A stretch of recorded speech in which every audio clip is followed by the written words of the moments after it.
We are eager to talk with you about anything that is important to you. Nothing is off limits. It will all unfold perfectly. Our desire as we chat with you from the hot seat is to prepare and shine a spotlight on a more obvious path for the purpose of luring you into alignment with who you are. And we are going to refer to this place that we are luring you as the vortex of that which is really you. It is the vibrational reality that exists before any physical reality ever comes about. It is the reality that is the preface or the pre-paving of everything that you know. It is a reality that you can take to the bank. We are not kidding you. It is a reality that is real. It is a reality that you can feel with your enthusiasm and your love, but you may not necessarily be able to see it unless you are in it. If you are on the verge of it, as in a hopeful attitude, then it will draw you in often and you'll have full view of what's in there. If you're ornery, if you're depressed, if you are in despair, if you are feeling out of control of your life or disempowered, then you're not in the vicinity of this vortex that contains the larger part of you and everything that you want, and all cooperative components of everything that you have been asking for. Those are our favorite new words. Your vortex contains all cooperative components of everything that you are asking for. But you've got to be in the vortex before you can see or rendezvous with the cooperative components. They're already in there. And we don't want to hurt your feelings, but we want you to know that often you are the only uncooperative component. And the reason that you're the uncooperative component is because you're still in step one. You're saying, where is it? I want it. I don't see it. Where is it? I want it. I don't see it. And we want to say to you from inside the vortex, you don't see it because you're too far away from it. Change your vibration and your view will clear up. You mean I have to get happy? That's the prerequisite. We know it's a big price to pay. But when you think about it, everything that you want is because you think you will feel better in the having of it. So why not feel better before you have it, and then you'll have it? A woman said to us, Abraham, I don't think you care if my lover ever comes. I think you just want me to imagine him being there until I bring myself to a place of feeling good, even though he's not there. And so I don't even notice that he's not there. We said, exactly.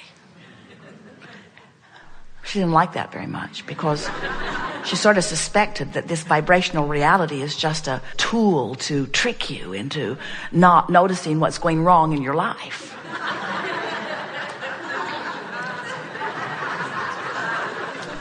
And then we explained to her that, yeah, that's a trick. But that it's a really good trick.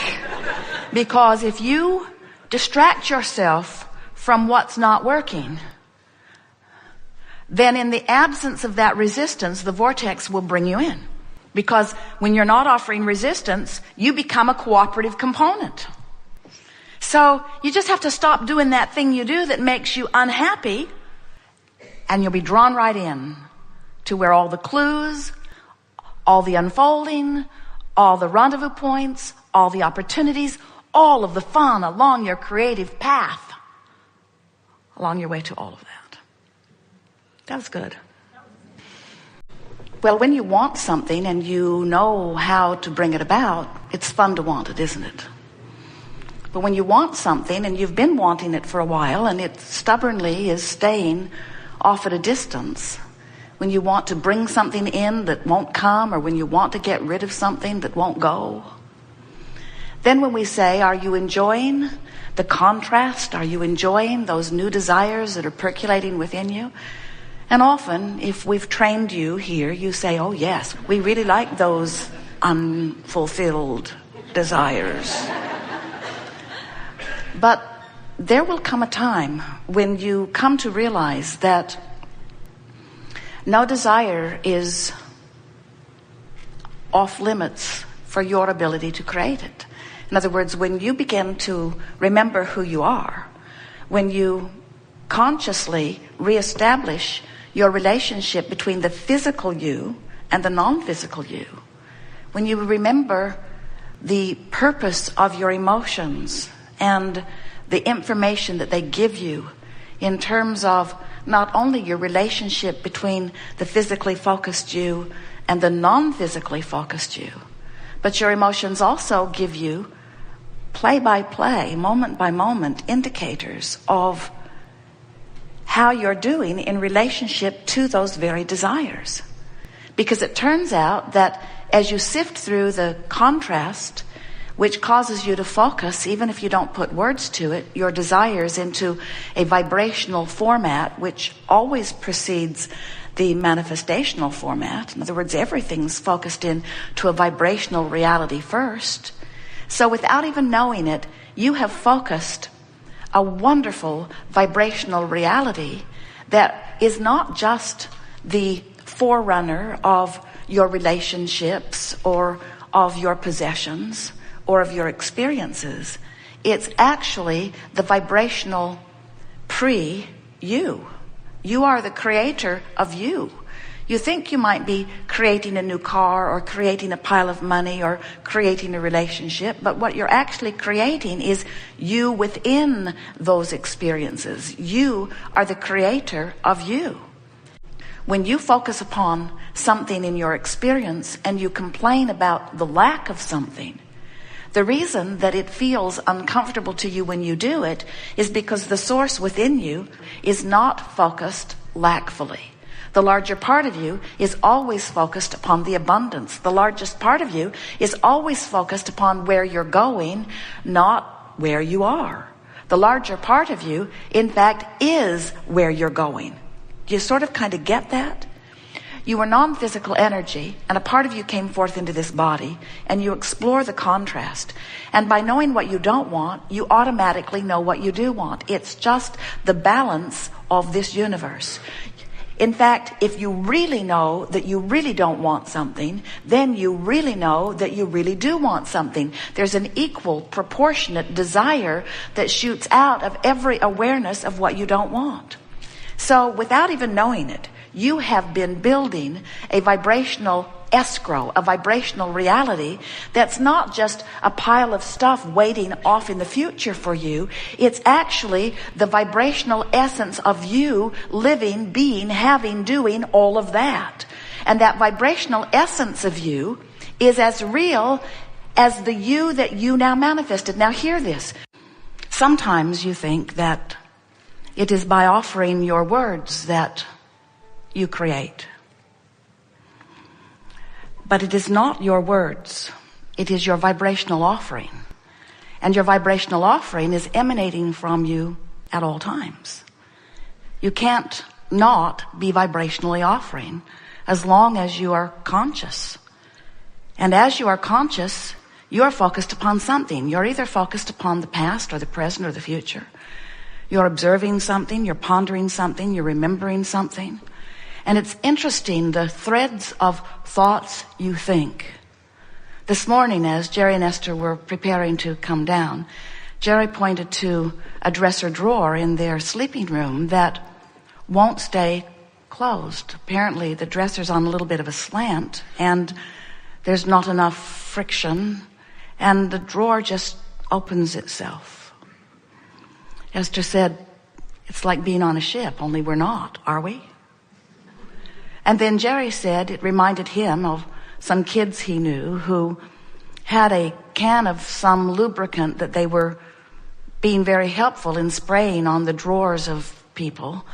And people liked it mostly because it stopped the drawers from squeaking, but it caused the drawers, some of them on a slant, to just slide open all the time. So people weren't that happy with this product that was being sprayed on their drawers. And then Jerry and Esther thought about those kids and thought about where they lived and thought about what they were doing and wondered what they're doing now. And then they thought about other people that they knew when they were with those kids. And then Jerry said, what was the name of that person who sang that great song? And what was his wife's name? And who were those other people? And 20 minutes later, they were still following the thread of the drawer sliding open. And this is the way your thoughts string together. You have vibrations within you, anything you give your attention to. In other words, Jerry focused upon that drawer sliding open, which made him think of something like it, and it activated within him that moment in time. And suddenly, everything about that moment in time came alive within him.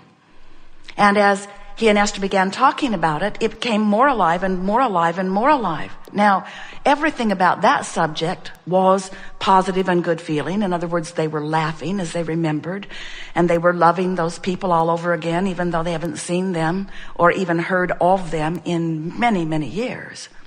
But sometimes something happens that activates a thought within you, and when you follow the thread, it takes you into a not good feeling place. And without meaning to, you begin then to add to or to bring current into your now active vibration where all of your power is, something that is not beneficial to who you are.